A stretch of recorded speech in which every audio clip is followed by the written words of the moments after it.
got a little 9-pound Havapoo, a little white fluff ball, and his name was Mason at the time. And, oh, Dad, no, we can't have a Mason in the house, so we're going to rename him. So he became Ole Carlson. And I told him, if you get him, I will keep him until May, and I will train him, make him perfect, and deliver him to you, and he'll be the light of your life forevermore. So, a couple weeks ago, Ole and I left New Jersey on a road trip. We took 8 days to get here. We stopped at we slept in a barn, we slept in a silo, we slept in a tree house. We just had the biggest adventure ever. And on Monday we arrived here, and now Mom and Dad have an adorable little fluffy new child, and he's there to keep him young and vibrant and all those good things. Anyway, thank you everyone for making an effort to come out here. I know it was quite a distance for some of you, but we appreciate it greatly. I want to express my appreciation to my parents, and I don't want to I'm the most emotional person ever, so if I start bawling, just give me a minute, I think I will recover. You all know my mom and dad as the wonderful people that they are, and I know them as the wonderful parents that they are. And not too infrequently, I hear from my husband at home, oh my goodness, all the torture I have to go through because of all the affirmation your parents gave you as a child. Oh, Kirsten, you're wonderful, you're beautiful, you're smart, you can do anything. And yes, they did, and all children should have that kind of affirmation. So I had a fantastic childhood, and my parents they gave me the tools to become a self-confident person and to achieve all the things I wanted to achieve. And for that, I thank you.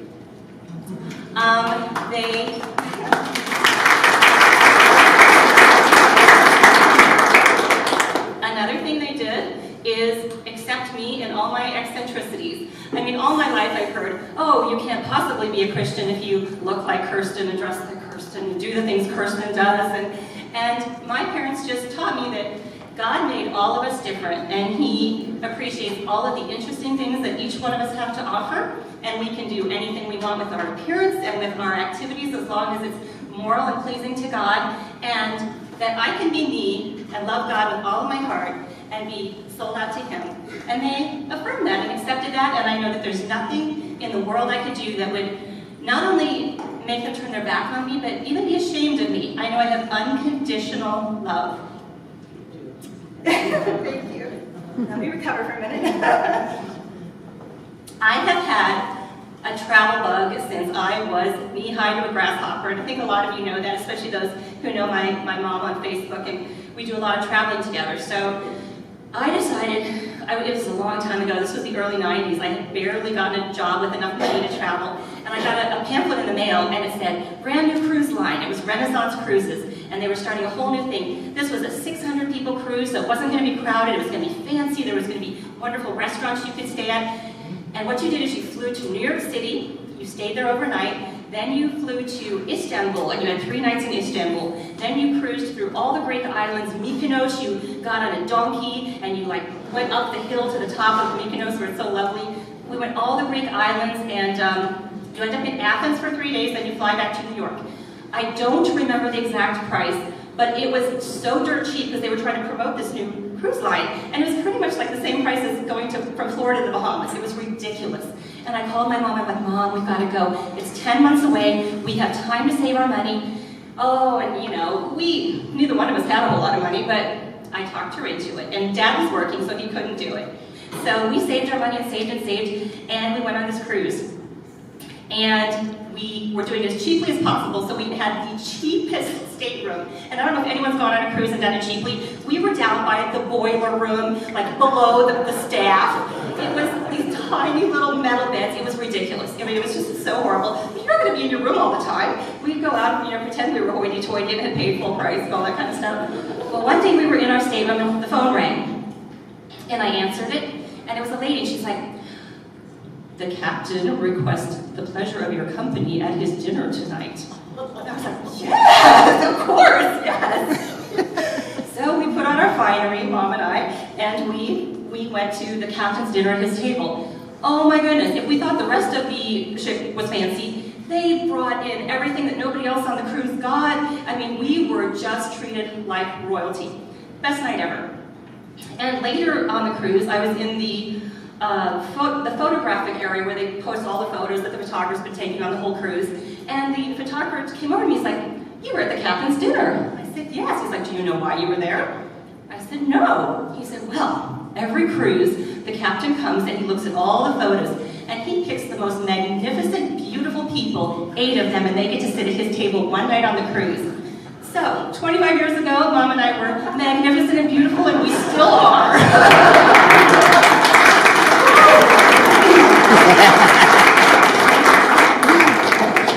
Anyway, so I decided we have to get Dad in on this thing.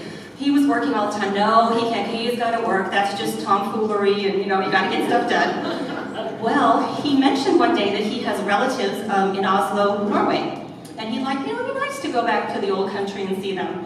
And so we were talking and trying to figure out how cheaply could we go there, because once again, we were being cheap. We didn't have any money. And we figured out we could get a really cheap airline and go visit the relatives and, try to do it as cheaply as possible. And I said, "You know what? We're going all the way to Norway. We can't stop just there." So I said, "Here, I'm going to put together an itinerary." And it involves 7 countries, and I can't remember all of them, but I said, "And we can Eurail, get a Euro pass, and you can sleep on the train, and when you get off, they have these showers." And I know you shouldn't do that past when you're about 22, and here my parents were obviously much older than 22, but we talked them into it, and that was the first trip that the 3 of us took together, where Dad was included. And so we did Norway and Sweden and Denmark, and we got to France, we saw the Eiffel Tower, and I said, "Oh, we have to go to the south of France." I know it's all hoity-toity, but I said, "We have to see Monaco and Nice and Cannes." So we got on our Eurail pass on the train, and we got to Monaco.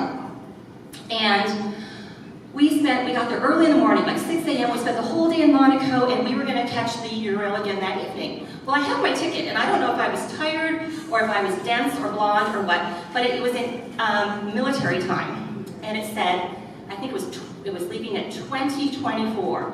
And I'm like, "Oh, so we're leaving at 10:24 at night." No, obviously, everybody here probably knows that was 8:24. So we show up at the train station ready to catch our 10:24 train, which is obviously left at 8:24. So I run to the ticket window. I said, "Well, what can we do?" She's like, "Well, the next train is like 6 a.m. I'm like, "Well, okay." We couldn't afford a hotel room in Monaco because even they don't have Super 8 there, and everything there is ridiculously expensive. And even if we wanted to, it was just a few hours. So I said, "Let's stay here in the train station." And so we sat down, and pretty soon security came through. I don't know if anyone here has been to the train station in Monaco. Oh my! They have people polishing the brass railings. It is so clean. I've never seen a cleaner place, a prettier, fancier place in my life, and it's a train station. So we're sitting there, security comes up, no, we don't take vagabonds, and you can't sleep here, you've got to get out of here. So I was like, "Oh, great." So I went in the bathroom, and this is how fancy the bathrooms are there. You walk in, and they don't have stalls with like a space under the door. They have the full wooden door that goes all the way to the bottom. And I went in the handicap stall, and I'm like, "This is big." So I went out to Mom, and I said, "You know what, it's the cleanest place ever. Like, we could practically lick off the floor, it's so clean. Let's go. We've got our duffel bags. We'll use those as pillows. You and I will lie down in the handicap stall, we'll lock the door, and we'll sleep." And so I went out and told Dad, "Dad, the bathrooms are fantastic. You can sleep in them." "Dad, oh my goodness, no." So I wandered around, and I found a little side room, and it was dark, and there was a chair, just like these plastic chairs over in the corner. And I was like, "Well, Dad, you sit there. Nobody's going to wander in this room and see you. It's dark, and you can Dad can sleep sitting up. We can't." So, long story short, Dad sits up and sleeps, and Mom and I slept all night in the Monaco train station on the floor, cradling the toilet. It turned out to be such a fantastic thing after the fact. I don't think we realized how crazy we were at the time, but after that, every single hotel, and we've traveled all over the world together, every single hotel room we go to, Mom and I, they're not as clean as Monaco, so we take a little hand towel, we put it under our heads, we lie down on the floor surrounding the toilet, and Dad takes a picture of us. How fun are my parents? I mean, are those the funnest parents ever?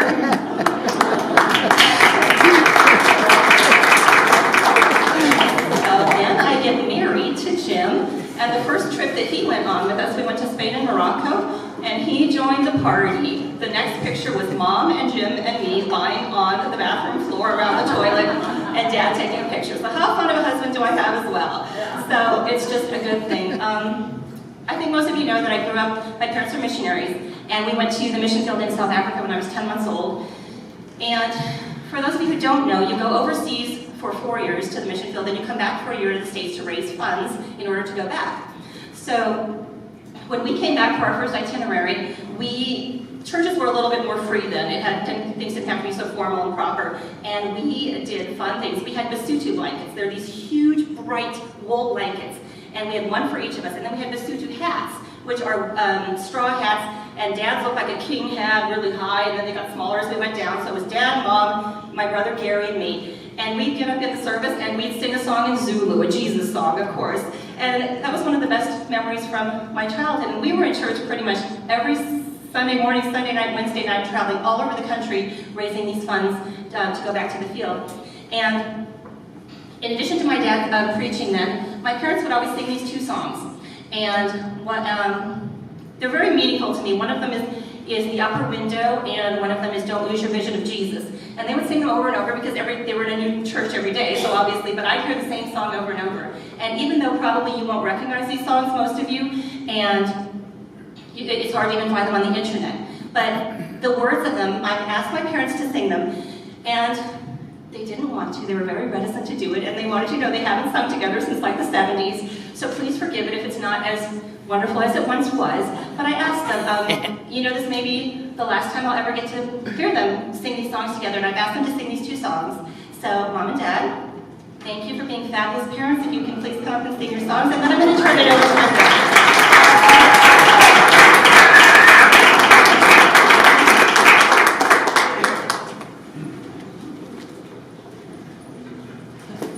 Well, you never know, do you? We pray for this good blessing to you.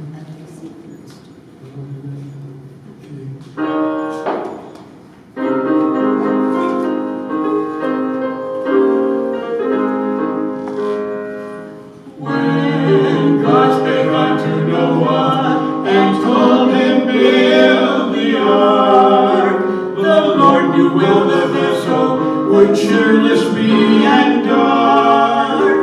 So God said, build a window without a toward the sky. Then when it's dark and lonesome, you'll see me standing by. The storms will come, but fear not. Oh Noah, I am nigh. And through the upper window, you'll see me standing by. It may be that affliction will rack and rend your frame until your mortal body is seared with fever flame. But do not be discouraged, just lift your tear-dimmed eye, and through the upper window you'll see me standing by. Perhaps you'll suffer losses like houses, lands, and gold, and you will feel you're homeless and penniless and cold. But sweetest peace and comfort will lift your tear-dimmed eye, when through the upper window you'll see me standing by. The storms will come, but fear not. Oh Noah, I am nigh. And through the upper window you'll see me standing by. It may be that bereavement will take a loved one dear, a soul that brought you gladness, real happiness and cheer. But it will cheer your sad heart when loved ones from you fly. When through the upper window you see me standing by. The storms will come, but fear not.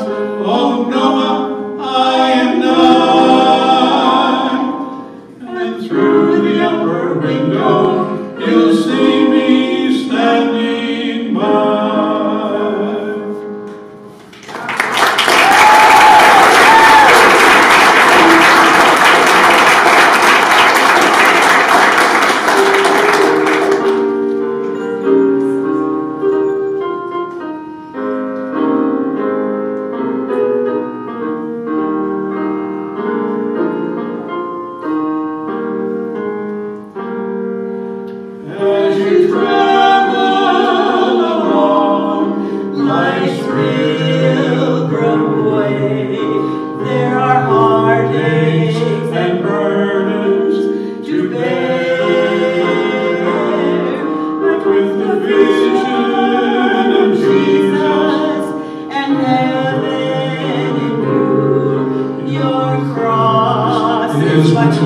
lighter to bear.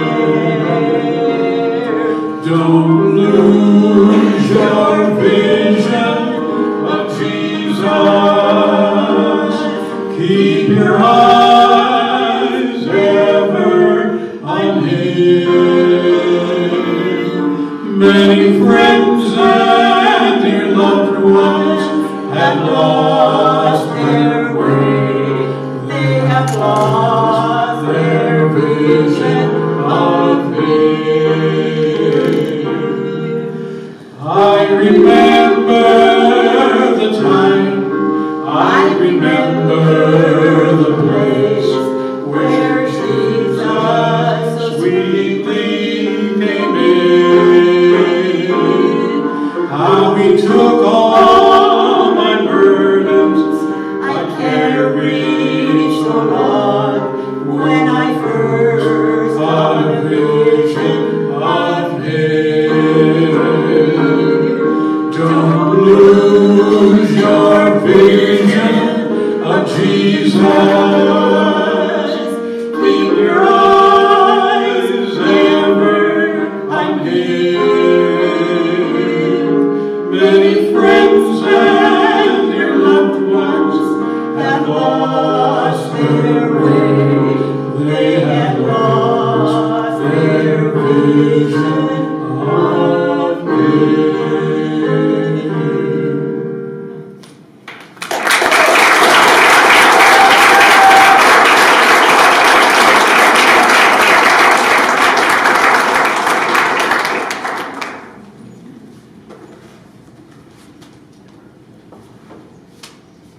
Kirsten and I are a little bit different.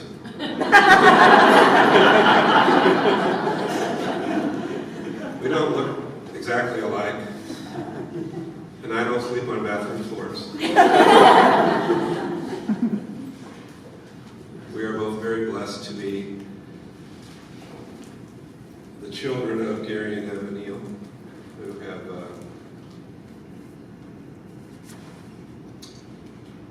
not just been our parents, but been, and I don't use this word lightly, who have been examples of godliness and Christian maturity, wonderful character. And it has truly been a privilege to be your son. Because I'm a pastor, I am certainly capable of standing up here and talking forever. But I won't do that.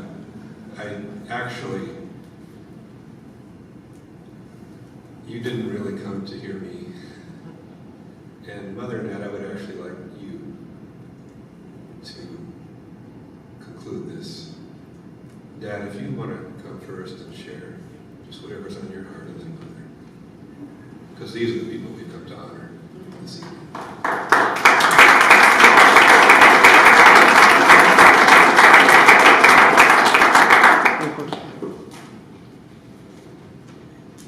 Well, thank you, Gary, and thank you, Kirsten, for this wonderful event that's been put on for us. We don't deserve it. Nobody deserves it. You know, I hear on television this little phrase you hear, get this or do this because you deserve it. That's a real short change of the word. I don't deserve anything. We don't deserve anything. But Jesus is a giver. And He gave me the privilege over 50 years ago to have this lady say to me, I was scared, man. I was scared, Joe. I opened my mouth and I couldn't say it. I was not a kid. I couldn't, you know, will you marry me? And I tell you, and she said yes. And that was a real blessing of the Lord in my life. I didn't realize the impact of it so much. As when I look back all these years and see how we stood together in the ministry, both as pastors, as missionaries, as fathers of Gary and Kirsten, father's and mother of Gary and Kirsten, having 3 grandchildren. You know who they are? Want to raise your hand? Come on, get them up. Son and grandson and 2 granddaughters. God's been gracious to us. And I was asked a number of years ago, we were asked, I should say, to put together something about the years of ministry, especially as a missionaries. And I had never thought about it. Never thought about it, really. I mean, we just kind of out there working for the Lord and preaching the gospel and believing that God saves people and fills people with the Holy Spirit, heals people. And I began to think about it, Tom. And because they asked us to do it. And then I know that she's full of imagination, so I asked her to hear from us and put it down in writing. And so when I began to think about the graciousness of God, we didn't know anything about we had never, the only place, Bert, we had gone outside the United States was Canada. Now, you go there a lot because you're not very far from Canada. But, we had never been over. We didn't even take a test trip. I know today people do that before they go and make commitments. But we just said, yes, Lord. I said, yes, Lord, and she said yes to me, and so we're together in the ship, and we've got, by the time we're ready to go, we've got a son that's 2 years old, and a daughter that's 10 months old, and we go to the airport in Minneapolis, and the former superintendent, Brother Rodi, is there, and my father and mother are there, and Avaneil's father and mother, and they pray over us. We get on the plane, and we go from Minneapolis to eventually London, and stay there overnight. And Mark Joyce, I did not want to show that I didn't have the strength of manhood. I turned to the wall when I felt a tear coming down my cheek. I'd never traveled outside the United States. And we're going to a completely a place that's new to us. And by the grace of God, the Lord brought us there, and He opened up doors. Man, I could tell you, I don't want to be long-winded, but I can tell you about a lot of wonderful things. One of the first services we had there, I preached to a youth group, and God is gracious. Not because of our abilities, but because of God's grace. I preached about the return of Christ, and 60 young people came to the Lord. I'm just a young preacher. I didn't know how to do things on a mission field. Never been to a mission field before. We went had a lot of experiences in different places, went to the Bible school, and I saw things that I never imagined would happen. Now, I see my pastor back there, Pastor Neil, and good things are happening in the church, I know that. And his wife, I don't want to ignore his wife, but I saw things I didn't imagine would happen. During the 2-year period, we saw about 50 students in the Bible school receive the baptism in the Holy Spirit in all kinds of different ways. Some flat on their back, some standing, some sitting in chapel, some kneeling. I remember this one fellow received the baptism, and he was speaking in tongues and kneeling down. And Pastor Bernard, thank you, by the way, for the wonderful, cordial invitation to use your facilities for this thing. But I didn't hear anything that was going on. So I knelt down next to him, just to see if he's receiving the baptism of the Holy Spirit. And I heard very quietly, David Mtetwa. I can still say his name, Mtetwa. And he was kneeling there, and softly, gently, he was speaking in a language that he did not know. It wasn't Zulu. It wasn't any other African language, but he was speaking in the language of heaven unto the Lord Jesus Christ. Now, see, maybe some of you have never heard about this, but don't worry. You know me. and I wouldn't tell you lies. Some of you have known me a long, long time. And God was gracious. A lot of things happened. God healed our bodies during various times and kept our children. I'll tell you one more thing, then I'll stop. We've got a son and a daughter here today because of the intervention of the Lord. We first got to South Africa, and I was preaching in this church on a Sunday night, and we had to pray with some people afterwards. And so it was late, and the kids were small. And so I knew they would be real tired, so I found someone who would take Avaneil and the children back to the house. And the man and his wife took Avaneil and Gary and Kirsten in their vehicle. It was a big van, and they put Gary and Kirsten, because they were small, in the back of the van, near the back door of the van. And they were backing out towards the main road. And when they were backing out towards the main road, the man saw a car coming. And so he stepped hard on the brakes. And the impact of that threw both Gary and Carlson against the back door of the van. And they were little people. You're here today, kids, because of the intervention of the Lord. You three kids. Threw them against the back door, and they went flying out of the back door. And the man's wife saw what happened, and she called out to him to stop. And so he stopped, and Avaneil scrambled out of the second seat of the van and found Gary and Kirsten within, their heads within inches of the back wheels of the van. And they were stiff with fright. Here's the miracle of God. We got a letter from a lady named Violet Sherwood, pastor's wife in Springfield, Minnesota, years and years ago. And she said she was by her kitchen sink and she was washing dishes. And she suddenly had like a vision, and she saw in her vision our son and our daughter in the situation they were in. And I don't know how God does this, but I believe God does miracles